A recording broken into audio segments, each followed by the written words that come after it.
Welcome back អ្នកទាំងអស់គ្នាមកកេនវីដេអូថ្មីនៃរឿងខ្ញុំជំនួសក្រោយតែខ្ញុំអាចស្នាប់បាននៅតែเพจបន្តរបស់យើងទាំងអស់គ្នាហើយ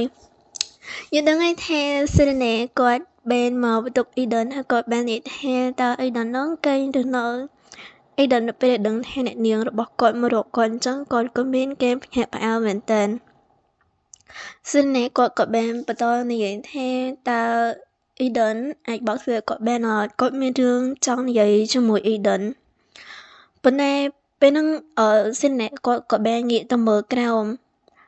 គាត់ក៏បានឃើញស្មោះរបស់ Eden នៅតាមចន្លោះទ្វារខាងក្រោមហ្នឹងជំនាញថា Eden គ្រាន់តែគាត់អត់បើកទ្វារឲ្យស៊ីនណែក៏បាននិយាយថាឥឡូវហ្នឹងសូម្បីតែ Eden ក៏អត់ចង់ជុំមុខគាត់ដែរមែនតាមទៀតគាត់ក៏បានអង្គុយចុះហើយគាត់ក៏បាននិយាយថាបើសិនជា Eden ចង់ក៏បានដែរEden អាចធ្វើពុតជាបន្តការកេងបានហើយគាត់នឹងបន្តនិយាយគាត់ក៏បានសួរទៅ Eden ថាប្រាប់ទៅ Eden ថាគាត់បានដឹងរឿងដែលតាក់ទងជាមួយនឹង Eden ហើយគាត់ក៏បាននិយាយថានៅពេលដែលគាត់លោតចុះនឹង Eden ក៏លោតចុះទៅតាមគាត់ដែរត្រូវអត់គាត់ក៏បានសួរទៅ Eden ថាតើ Eden អត់មានការភ័យខ្លាចទេហើយគាត់ក៏បន្តទៀតថានៅពេលដែលគាត់ទម្លាក់ខ្លួនចុះមកគាត់លោតចុះមកហើយគាត់អត់ដឹងថាមានរឿងអ្វីទៀតនោះទេហើយគាត់ក៏អត់បានដឹងថា Eden ហ្នឹងលោតចុះទៅតាមគាត់ដែរពេលហ្នឹង Eden ក៏បានស្ដាប់សេនណាដែរសេនណាក៏បន្តនិយាយថាគាត់បានឮថា Eden ហ្នឹងក៏បិះនឹងបាត់បង់ជីវិតខ្លួនឯងដែរសេនណាគាត់ក៏បន្តនិយាយទៀតថាហើយបើបានជា Eden ធ្វើដល់ថ្នាក់ហ្នឹងអញ្ចឹងគាត់ខំមកបន្តិចចំណែក Eden វិញក៏ស្ងាត់មកដែរអត់មាននិយាយអ្វីទេសេណាក៏បានសួរទៅ Eden ថានៅពេលដែលគាត់ស្លាប់បាត់ដងខ្លួនហ្នឹងគាត់បានឮ Eden ហៅគាត់ថាមានរឿងចង់ប្រាប់គាត់ Eden ក៏ភ្ញាក់ផ្អើលមែនទែននៅពេលដែលដឹងថា Serena អាចស្ដាប់ឮការហៅរបស់គាត់ Serena ប្រងនឹងបន្តសួរហើយប៉ុន្តែពេលហ្នឹងស្រាប់តែមានអ្នកបម្រើដែរត្រូវដើរកាត់បន្ទប់ Eden ពួកគេកំពុងនិយាយគ្នាដែរធ្វើឲ្យ Eden ហ្នឹងចាប់អារម្មណ៍ថានឹងមានអ្នកដើរកាត់ហើយ Eden ក៏បានបើកទ្វារយ៉ាងលឿនធ្វើទៅមុខដូចភ័យណាស់អញ្ចឹងហើយសេរីណាគាត់ឡើងភ្ញាក់ផ្អើលមែនទែនតាមនេះគាត់ក៏បានបែរទៅមើលមុខ Eden ចំណែក Eden វិញមុខគាត់ឡើងស្លេកហើយឬសារត្រូវបើសិនជាចាប់បានគាត់จะមានរឿងអីត្រូវហើយអ្នកបម្រើតំពាក់ហ្នឹងក៏បានដើរកាត់មុខបន្ទប់ Eden មែនប៉ុន្តែគាត់បានឃើញអ្វីដែរដោយសារតែ Eden គាត់ទាញសេរីណាចូលក្នុងបន្ទប់គាត់បាត់ហើយចឹងថាបើឃើញអ្នកនាងនៅមុខបន្ទប់អ្នកបម្រើក៏គាត់จะមានរឿងរាវត្រូវគេនិយាយដើមហើយ Eden ក៏បានដកទៅហើមធូរហើយ Serena ក៏បានសួរថាតើពេលនេះអស់អីហើយមែន Eden ទៅចាប់អារម្មណ៍ថាគាត់បានកាន់ស្មារបស់អ្នកនាងរបស់គាត់ពេលហ្នឹងគាត់ក៏បានប្រឡែងភ្លាមដោយសារគាត់អៀនហើយបន្តមកទៀតគាត់ក៏បាននិយាយរ៉ាបឲ្យ Serena ស្ដីឲ្យ Serena ថាហើយបានជា Serena ហ្នឹងមករកមកកន្លែងផ្ទះសម្រាប់អ្នកបម្រើហ្នឹងទាំងយប់អញ្ចឹងបើសិនជាគេមកឃើញតើមានរឿងអ្វីកើតឡើងសេណាបានប្រាប់ថាកុំបារម្ភអីគ្មានអ្វីកើតឡើងទេ Eden ក៏បានដើរទៅបិទវាំងនននៅប្អួចនឹង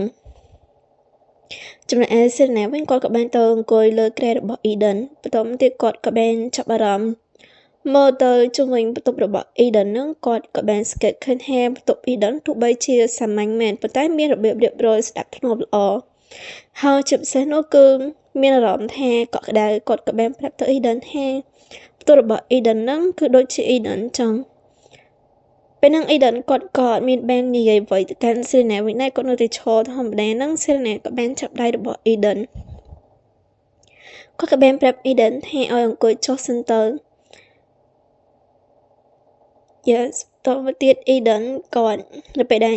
បានអ្នកនាងចាប់ដៃហ្នឹងក៏រៀងអៀនដែរគាត់ប៉ុន្តែគាត់ក៏ទៅអង្គុយកៅអីនៅមុខ Serena ហ្នឹងហើយ Serena ក៏បាននិយាយសុំទោសទៅកាន់ Eden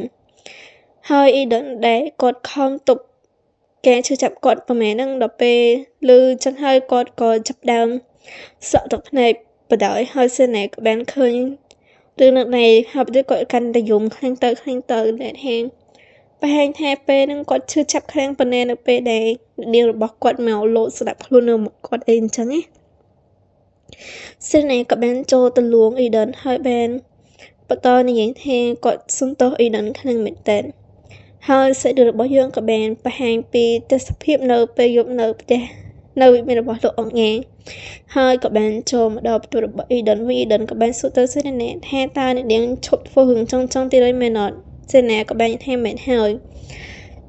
អ៊ីដនគាត់ក៏បាននិយាយថាឥឡូវនេះអ្នកនាងអាចលែងដៃគាត់បានហើយសេណាគាត់ក៏បាននិយាយថាគាត់ក៏បានលែងដៃអ៊ីដនហើយគាត់ក៏បាននិយាយថាមើលទៅអ៊ីដនពេលនេះក៏រៀងអារម្មណ៍ស្ងប់មកវិញដែរអ៊ីដនក៏ចាប់ដើមមុខក្រហមសេណាក៏បានគិតក្នុងចិត្តថាតើនេះគាត់ធ្វើជ្រុលមែនគាត់គ្រាន់ចាប់ដៃតើហើយអ៊ីដនគាត់ក៏បានងាកទៅមើលសេណាហើយក៏បានឃើញថាសេណាញញឹមស្រស់មែនតើញញឹមចេញពីចិត្តបែបហ្នឹងឯងទុំទៀតគាត់ក៏បាននិយាយក្នុងចិត្តគាត់និយាយថាមើលទៅការគិតរបស់គាត់ពិតជាត្រឹមត្រូវហើយបន្ទាប់ទៀតគាត់ក៏បាននិយាយទៅកាន់សេណាថានេះគឺជាលោកទី1របស់គាត់ហើយដែលឃើញសេណាញញឹមចេញពីចិត្តបែបហ្នឹងញញឹមស្រស់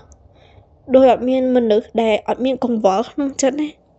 សេណាគាត់ក៏បាននិយាយថាមែនហើយពីព្រោះអីពេលនេះគាត់មានអារម្មណ៍ថាសប្បាយចិត្តហ្នឹងឯងគាត់មានអារម្មណ៍ថាគាត់ត្រឡប់មកវិញត្រឡប់មកកន្លែងដែលត្រូវឯងកន្លែងដែលត្រូវគេគាត់អីអញ្ចឹងឯងអ៊ីដនគាត់ក៏បាននិយាយថាសន្យានឹងខ្ញុំមកថាអ្នកនាងនឹងមិនធ្វើរឿងចង់ទៀតទេគាត់ក៏បានប្រាប់ថានៅពេលដែលគាត់ឃើញសេណានឹងបានដេកដួលហូរឈាមចឹងគាត់ពិតជាមានអារម្មណ៍ទៅគាត់ក៏អ្នកថានិយាយចេញពីសើគាត់យកមកដល់ពេលទៅសេណាគាត់ក៏បាននិយាយថា